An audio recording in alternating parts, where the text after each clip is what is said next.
Dawn painted the Michigan wilderness in shades of gold and crimson as four silhouettes moved through the mist-shrouded forest. Their breath crystallized in the biting October air, the temperature having dropped to 28 degrees overnight, unseasonably cold even for the Huron-Manistee National Forest. Mason Hayes led the group, his experienced steps avoiding fallen branches and dry leaves. 15 years of these hunting trips had honed his movements to near-silent precision. The scar on his left calf, a reminder of a past expedition when he'd slipped down a ravine, tightened in the cold. Behind him walked his older brother Levi, an Iraq war veteran whose military training translated perfectly to the hunt. His eyes constantly scanned their surroundings, a habit born from surviving 3 IED attacks overseas. Uncle Frank moved more slowly, wincing as his arthritic knees protested each downward step.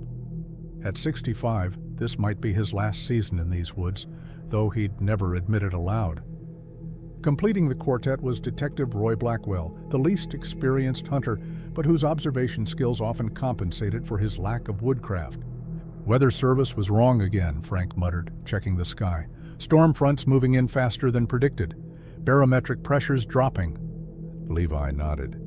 Animals will sense it too. They'll be moving before it hits. They reached a small clearing where Frank spread out a topographical map on a fallen log, its surface rimed with frost. Their breath hung in clouds as they huddled around it. We should split up, Frank said, tracing paths with a weathered finger. Mason and I will take the eastern ridge. Levi, you and Roy head toward the river basin. That 12-pointer we've been tracking since yesterday probably headed downslope for shelter. Mason handed out the radios. Hourly check-ins, first at 1000 hours. The devices were lifelines in this remote stretch where cell signals couldn't penetrate. Watch yourselves near the eastern boundary, Frank warned. 3 hikers got lost there last season, took search and rescue 2 days to find them, one with severe hypothermia. They checked their supplies one last time. Emergency flares, first aid kits, thermal blankets, water purification tablets. In these woods, preparation meant survival. As they separated, Roy's back still bore the yellowing bruise from yesterday's rifle recoil, his shot at a 6-point buck going wide. The animal had vanished into the underbrush, leaving Roy with nothing but a bruised shoulder and wounded pride. What none of them knew was that they weren't alone in this remote stretch of forest. 5 miles northwest, where the protected land adjoined private property, another pair of hunters were breaking both law and ethical code, setting in motion events that would test the Hayes party's bonds and survival skills before the day ended. Silas Mercer's hands trembled slightly as he adjusted his scope, though whether from the cold or the whiskey in his system was unclear. The flask nestled in his jacket pocket had been refilled twice since dawn, its contents burning down his throat and dulling the ache in his right shoulder, a lingering injury from a logging accident 3 years prior. 1,500 yards to the Keller property line, he muttered, breath fogging around his unshaven face. Buck's got to cross through there to reach the creek. Beside him, Tyler Bennett shifted nervously, his boots crunching dead leaves, despite Silas's repeated warnings to stay silent. Tyler's inexperienced hands clutched his rifle awkwardly, a weapon borrowed from Silas and unfamiliar in its weight and balance. "We shouldn't be here," Tyler whispered, eyes darting toward the no hunting signs marking the protected wildlife corridor. "If DNR catches us—" "They won't," Silas cut him off. "Not if you shut your mouth and keep still." 3 years had passed since Silas's hunting license was revoked after rangers caught him taking 2 bucks out of season and trespassing on federal land. The $8,000 fine had cost him his truck and nearly his house. But the humiliation had been worse, especially when Officer Chen had confiscated his prized rifle, a family heirloom passed down from his grandfather. Now he was back with a new weapon, an unregistered Remington he'd acquired through channels better left unmentioned. The 12-point buck he'd been tracking represented more than meat or trophy. It was redemption. A sudden movement caught Silas's eye, a flash of tawny hide through distant trees. He raised his rifle, breath slowing as he focused. "There he is," he whispered, "crossing toward the creek, just like I said." Through his scope, the magnificent animal materialized. Muscular shoulders, proud rack of antlers, steam rising from its nostrils in the cold air. It moved cautiously, stopping every few steps to test the wind. Silas calculated the distance, 380 yards. A difficult shot made more challenging by the gusting wind that had picked up, bending treetops and sending dead leaves spiraling upward. His finger caressed the trigger. Tyler's teeth chattered audibly. The temperature had dropped another 5 degrees as clouds thickened overhead, promising the season's first real snowfall. Neither man was properly dressed for such conditions, having planned for a quick, illegal hunt rather than extended exposure. "What have you missed?" Tyler asked, his voice barely audible. Silas didn't bother responding. In his mind, there was no missing. The buck represented everything he'd lost: respect, tradition, his place in the community. As the animal paused in a small clearing, Silas's finger tightened on the trigger. The decision crystallized. One shot, one kill, one step toward reclaiming what was taken from him. The forest seemed to hold its breath along with Silas as the crosshairs settled behind the buck's front shoulder. Mason and Frank picked their way through a dense stand of white pines, the forest floor treacherously slick with frost-covered needles. Frank stumbled once, his knee buckling on uneven ground. Mason caught his uncle's arm, steadying him without comment. Acknowledging the help would only wound Frank's pride. Creeks frozen at the edges, Frank noted as they approached the water. Temperatures dropped 10 degrees since yesterday. They paused at a fresh scrape on a sapling, bark stripped away at chest height by a buck marking territory. Frank knelt with difficulty, examining tracks in the frozen mud. "He's big," Frank murmured, "and moving fast, trying to beat the storm." Mason nodded, scanning the ridgeline above them. Dark clouds churned overhead, carrying the promise of heavy snow. Their window was closing, not just for the hunt, but for safe passage back to the cabin afterward. "Uncle Frank," Mason began hesitantly. "About the cabin." Frank sighed, his breath a white plume. "Figured you noticed the roof leaking. Last winter did a number on it." He straightened with a wince. "Arthritis isn't helping with repairs either." "You're thinking of selling?" Frank nodded, eyes on the distant trees. "Some traditions end, son. Maybe it's time." The cabin had stood for 3 generations, weathering blizzards, bears, and the slow erosion of time. For Mason, it represented more than wood and nails. It was where he'd learned to field dress a deer, where his father had taught him to respect both the forest and the hunt.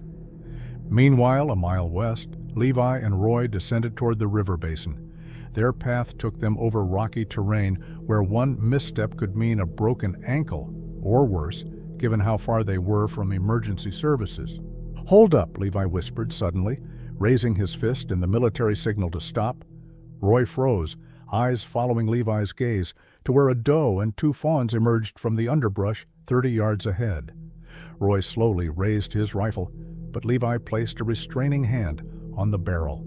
"She's got young ones," he said softly. "Let them pass." The deer family moved on, unaware how close they'd come to becoming sustenance. Such decisions, when to take life and when to spare it, defined hunters like the Hayes family, separating them from poachers like Silas. Approaching a small clearing, they discovered the abandoned trapper's cabin Frank had mentioned, its log walls gray with age, roof partially collapsed in one corner. Inside they found old traps rusted into uselessness and mouse-chewed bedding. "Good shelter if the storm hits early," Roy observed, examining the small stone fireplace. Levi checked his watch. "Time to radio in." He pressed the call button. "Mason, Frank, you copy? We've reached the cabin near the river basin." The radio crackled. "Copy that," came Mason's voice through static. "Nothing yet on our end. You?" "Spotted a doe with fawns, otherwise quiet. Weather's turning faster than..." Levi's words were cut short by a single gunshot echoing through the valley, sharp and clear, coming from the direction of the protected wildlife corridor. Neither brother had fired. The Hayes family hunt had just intersected with Silas Mercer's quest for redemption. "That wasn't our shot," Frank said immediately, his experienced ear recognizing the distinctive crack of a rifle different from those carried by Levi and Roy. Mason was already reaching for his radio. "Levi, come in. Was that you firing?" Only static answered. "Levi? Roy? Radio check." The silence stretched, broken only by the rising wind that bent tree branches overhead and sent the first snowflakes spiraling down from leaden skies. "Try again," Frank urged, his weathered face tightening with concern. Mason repeated the call, adjusting the frequency slightly, but received nothing but electronic hiss. The temperature had plummeted to 20 degrees, and both men's fingers were stiffening despite their gloves, a dangerous condition for hunters who might need to make precise shots or administer emergency first aid. "That shot wasn't ours," Mason said finally, "and now the radios are silent." Frank emerged from the white void, but he wasn't alone. Beside him walked a uniformed Michigan Department of Natural Resources officer, her own weapon drawn and steady, despite the brutal conditions. "Drop it, Mercer," Officer Chen commanded, her voice carrying authority even through the storm. "You're already facing poaching charges. Don't add attempted murder." For one terrible moment, Silas seemed poised to make the worst decision of his life. His finger tightened on the trigger, eyes wild with a cornered animal's desperation. The world narrowed to that single moment, a man on the edge of destroying multiple lives, including his own, all for a dead buck and wounded pride. Then, slowly, the fight drained from him. The rifle lowered, then dropped into the snow with a muffled thud, disappearing beneath the rapidly accumulating white blanket. Silas's shoulders slumped in defeat, his breath forming ragged clouds in the freezing air. "Get in the vehicle, all of you," Chen ordered, holstering her weapon and pointing toward her DNR truck. Her experienced eyes assessed each man's condition with quick efficiency. Temperatures dropped to 5 degrees with wind chill pushing -10, another 30 minutes out here, and we're looking at severe hypothermia, possibly fatalities. Frank's condition had deteriorated rapidly, his movements sluggish, speech slurred, coordination failing. These were dangerous signs of advancing hypothermia, the killer that claimed unwary outdoorsmen every Michigan winter. His exposed skin had taken on a waxy appearance, and his lips had turned an alarming shade of blue. Mason supported him to the DNR vehicle, alarmed at how little his uncle could help himself now. "Can't feel my hands," Frank mumbled, his words running together. "Or feet."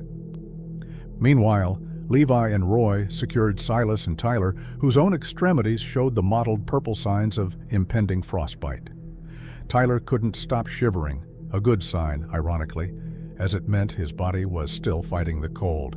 Silas, however, had stopped shivering, his movements becoming unnaturally calm, a far more dangerous indicator that his core temperature had dropped to critical levels. "Found her on the fire road," Frank managed to explain as emergency blankets were distributed inside the vehicle. "Chen patrols, looking for Silas, during hunting season." "Save your strength," Mason told him, noting with alarm how Frank's skin had taken on a grayish pallor beneath its usual weathered tan. He rubbed his uncle's hands vigorously between his own, trying to restore circulation to fingers that had begun to stiffen, a potentially permanent condition if left untreated. The prospect of his uncle losing fingers to frostbite, or worse, made Mason's own numbed hands work faster. Officer Chen cranked the vehicle's heater to maximum as she radioed for backup. "Got 4 hunters with early hypothermia, 2 poaching suspects in custody, and an illegally taken 12-point buck. Need medical support at the old Keller property, but access is limited with current weather conditions. Over." The radio crackled with static before a response came through. "Copy that, Chen. Nearest available unit is 40 minutes out. Ambulance can't get through until plows clear. County Road 19. Understood. We'll stabilize and transport if necessary. Chen, out." She turned to the men crowded in her vehicle. "We can't wait for backup. Need to get you all to shelter before conditions worsen." The blizzard intensified around them, visibility now reduced to mere feet beyond the windshield. The temperature gauge on Chen's vehicle dashboard read -12 degrees with wind chill, cold enough to freeze exposed skin in under 10 minutes. What had begun as a hunting trip had transformed into a survival situation where the greatest threats weren't just armed poachers, but nature's lethal indifference to human life. "If we hadn't found you when we did," Chen said, glancing at Frank's condition as she engaged the vehicle's four-wheel drive, "we'd be organizing a body recovery instead of an arrest." The journey back to civilization was a battle against elemental forces. Twice the truck nearly slid off the narrow forest road, saved only by Chen's skilled handling and the vehicle's snow chains. Once they had to stop to clear a fallen branch, the men working in desperate haste as the cold bit through their gloves. Roy's twisted ankle had swollen to twice its normal size, the pain evident in his face with each limping step. 2 hours and a harrowing drive later, the Hayes party sat in the warmth of their cabin. The journey that should have taken 30 minutes had stretched to nearly 2 hours as Chen navigated snowdrifts and near whiteout conditions. Outside, additional DNR officers who had finally arrived were processing Silas and Tyler, who waited in separate vehicles, both men facing serious charges beyond mere poaching now. The magnificent 12-point buck had been confiscated as evidence, its impressive rack of antlers and proud form now representing nothing but troubled men's poor choices and a life taken illegally. The animal's glassy eyes seemed to stare accusingly through the cabin window as it was photographed and documented by conservation officers. Inside, Frank sat closest to the roaring fire, color slowly returning to his face as his core temperature normalized.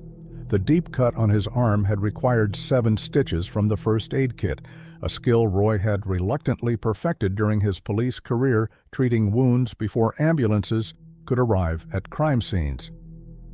"Could have lost some fingers to frostbite," Roy noted, examining Frank's hands in the firelight. "Another hour out there, and they'd have been beyond saving. Same for your ears and nose." He didn't mention the words the emergency medicine texts used, surgical amputation, but every man in the room understood the unspoken threat. Mason handed around mugs of steaming coffee laced with whiskey, medicine of a different sort, but equally necessary after their ordeal. The cabin, which had seemed rustic and somewhat dilapidated that morning, now represented the pinnacle of luxury with its solid walls, blazing hearth, and protection from the howling storm outside. "Lucky you ran into Officer Chen," Mason said to his uncle, helping him wrap another blanket around his shoulders. Frank managed a tired smile. Not luck, not entirely. He took a careful sip of the spiked coffee, his hand still trembling slightly. Recognized Silas's truck from past run-ins. Known trouble in these parts, got a history with the DNR going back years. "How'd you know where to find Chen?" Levi asked. "She specifically watches for him during hunting season after what happened 3 years ago, caught him poaching in the protected corridor. I just had to reach the fire road where she typically parks her observation vehicle." Frank looked up, meeting Chen's eyes across the room where she was completing her report. "Figured she'd be there, especially with the storm coming. Poachers like Silas often think bad weather gives them cover." Chen nodded in acknowledgement. "Some people you just get to know too well in this job." Levi, who had remained uncharacteristically quiet since their return, finally spoke. "When I heard that shot, the one that wasn't ours, and then the radios went silent." He shook his head, hands still trembling slightly from the aftermath of adrenaline. "Thought we were done for, not just because of Silas, but the storm. Would have been easy to get turned around out there, never find our way back." "Nature kills more hunters than people do," Roy observed, stretching his injured leg toward the fire. "We forget that at our peril. Had a case back in Detroit, 3 hunters, experienced guys, got separated during a sudden snowstorm up near Traverse City. 2 made it back, found the 3rd one the next spring when the snow melted." The cabin fell silent except for the crackling fire and the storm's continued assault on the walls, sounds that now represented safety rather than threat. Outside, the wilderness had become a white void, indifferent to the human drama that had played out within its bounds. Through the window, they could see the DNR vehicle's emergency lights, pulsing against the snow, creating an eerie red and blue light show. Officer Chen finished her paperwork and stood to leave. "We'll head out once the county plow comes through," she said. "You all need anything before we go?" Mason shook his head. "We're good, and Officer Chen, thank you." After she left, silence returned. The four men sat with their thoughts, each processing the day's events in his own way. "About selling this place," Mason said finally, looking at his uncle. "I'm thinking we should pool our resources. Keep it in the family, make the repairs together." Frank raised an eyebrow. "After today's excitement?" "Some traditions are worth preserving," Mason replied, his eyes moving from his brother to Roy and back to his uncle. "Even the dangerous ones, maybe especially those, they remind us what matters." "Family," Levi said simply. "And knowing when not to pull the trigger," Roy added, thinking of the doe and fawns they'd spared earlier, a moment of compassion that seemed from another lifetime now. This place. Frank looked around at the cabin's weathered walls, built by his father's hands decades ago. "It's more than wood and nails. It's where I taught you boys to hunt, where your father learned before you." "Where we nearly died today," Levi added with a wry smile. "Where we survived," Mason corrected. Outside, the blizzard continued, wilderness reasserting its dominance over human concerns. Inside, surrounded by family and walls that had witnessed generations of their history, the four men raised their cups in silent toast. To survival, to bonds stronger than blood, and to the wild places that both threatened and defined them. As if in acknowledgment, the wind howled once more around the eaves, a reminder that nature always. Frank checked his compass. "Shot came from northwest, toward the Keller property. That's a solid mile from where Levi and Roy should be." "Could be other hunters," Mason suggested, though his tone lacked conviction. "In the wildlife corridor?" "That's protected land." Frank shook his head. "Poachers, most likely." The men exchanged a look, loaded with unspoken concern. Poachers were unpredictable, desperate enough to break laws, sometimes dangerous when confronted. And now, Levi and Roy were not responding. "We move toward the shot," Mason decided, "carefully." Near the river basin, Levi and Roy had also heard the distant report of the rifle. They'd been examining fresh boot prints in the mud outside the trapper's cabin, prints that didn't match their own. "Someone's been here recently," Roy observed, his detective's instincts engaged. "Fire ash in the hearth is still warm." Levi reached for his radio to report their findings to Mason and Frank, only to find his vest pocket empty. "Damn it," he muttered, searching his other pockets. "Radio's gone. Must have fallen out when we crossed that ravine." Roy checked his watch. "We've missed check-in. They'll be worried." "Let's backtrack. Find the radio," Levi said. "Then we'll investigate that shot. Didn't sound like legal hunting to me." They had just turned to retrace their steps when a voice froze them in place. "I wouldn't move if I were you." Silas Mercer emerged from the trees behind the cabin, rifle held casually but unmistakably aimed in their direction. His eyes were bloodshot, his movement slightly unsteady. Behind him, Tyler appeared, looking nervous but equally armed. "This is private property," Silas lied smoothly. "No, it's not," Levi countered, his military training kicking in as he assessed threats and escape routes. "This is National Forest land. We both know that." Silas's smile didn't reach his eyes. "Well, we seem to have a disagreement then." Roy noticed something clipped to Silas's belt, a radio identical to the one Levi had lost. "That's our radio," Roy said. "Where did you find it?" Silas patted the device. "Finders keepers. Now you boys are going to walk nice and slow to our truck. We need to have a conversation about being in the wrong place at the wrong time." The first heavy snowflakes began to fall as the standoff intensified, the temperature dropping with the waning day, turning the forest from merely challenging to potentially lethal for anyone unprepared or unable to find shelter as night approached. Snow fell faster as Mason and Frank crept toward the Keller property, visibility diminishing with each passing minute. The temperature had dropped to 15 degrees, and the wind cut through their hunting gear like icy blades. Frank's hands had lost feeling despite his gloves, a dangerous development for a man who might need to fire his rifle with precision. "There," Mason whispered, pointing through the trees. The dilapidated Keller farmhouse emerged from the swirling snow, its weathered boards gray against the white landscape. Beside it stood a mud-splattered pickup, its presence confirming their suspicions of unauthorized hunters. They edged closer, using the intensifying storm as cover. Through his scope, Mason observed two men loading something large into the truck bed, a magnificent 12-point buck, its proud antlers now lifeless, blood staining the pristine snow beneath it. "Poachers," Frank confirmed in a whisper, barely audible above the wind. Mason adjusted his focus, then stiffened. "One of them has Levi's radio." Before they could retreat to formulate a plan, three figures emerged from the tree line, Levi and Roy, with a third man holding a rifle at their backs. Even through the snow, the situation was unmistakable. Their family members were captives. "We need to act fast," Mason said, noting how Roy stumbled, apparently injured, temperatures dropping by the minute. If they're held outdoors much longer.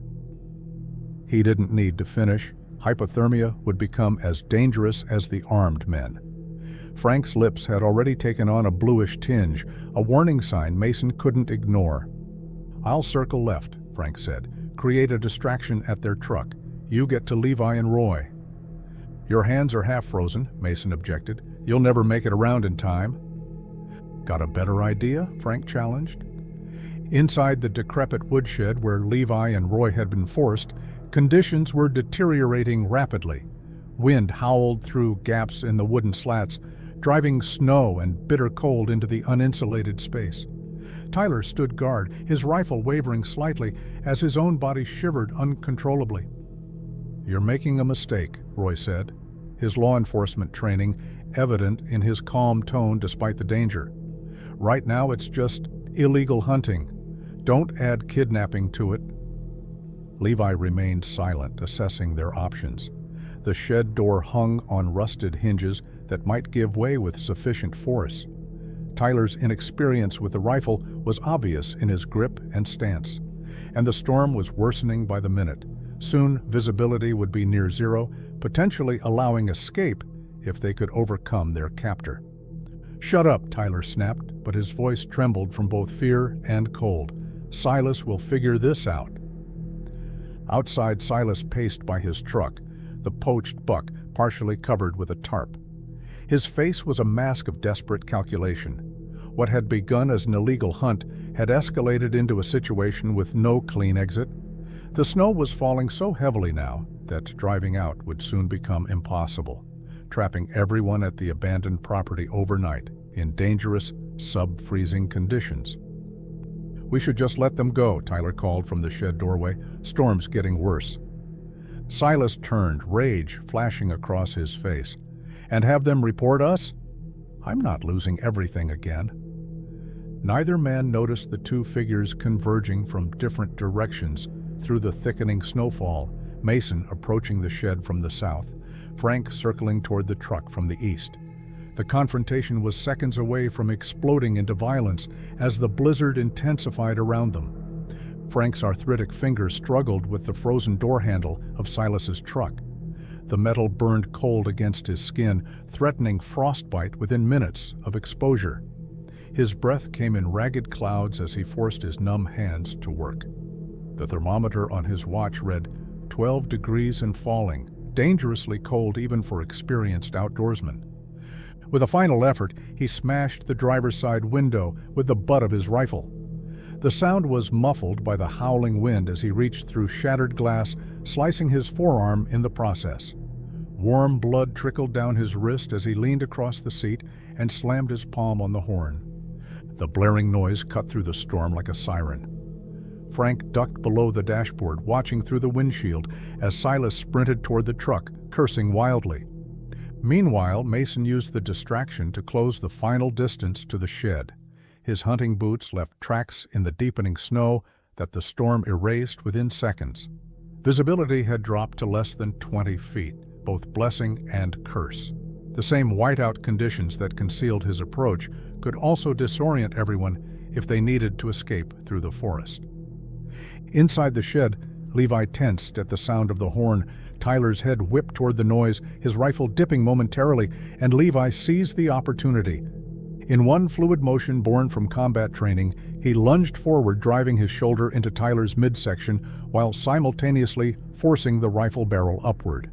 The weapon discharged into the roof, showering them with rotted wood and decades of dust. Roy moved instantly, despite a twisted ankle suffered during their forced march to the shed.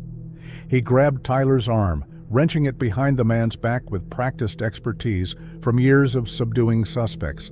The shed door burst open. All three men froze, expecting Silas, but instead, Mason stood framed in the doorway, snow swirling around him.